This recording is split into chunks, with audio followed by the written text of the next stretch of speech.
रत्नागिरी आणि जगभरातील बातम्यांचे सुपरफास्ट अपडेट मिळवण्यासाठी रत्नागिरी खबरदारच्या सर्व सोशल मीडिया प्लॅटफॉर्मना आजच लाईक, सबस्क्राईब आणि फॉलो करा।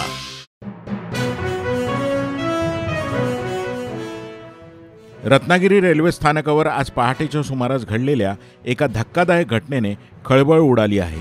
पहाटे 5च्या सुमारास मुंबईच्या दिशेने जाणाऱ्या रेल्वेत एका तरुणाने तरुणीचा विनयभंग केल्याची घटना घडली आहे। ही तरुणी रेल्वेत बसली असता या तरुणाने पाठीमागून येऊन त्या तरुणीला पकडले व तिचे चुंबन घेण्याचा प्रयत्न केला। त्यानंतर पळून जाणाऱ्या तरुणाला या तरुणीने पकडण्याचा प्रयत्न केला असता त्याने रेल्वेतून उडी मारून दगडफेक देखील केली। घाबरलेल्या या तरुणीने रेल्वे पोलिसांकडे धाव घेतली। तपासाची चक्रे वेगाने फिरवत रेल्वे पोलिसांनी या तरुणाला चिपळूण येथून ताब्यात घेऊन रत्नागिरी शहर पोलिसांच्या हवाली केलंय।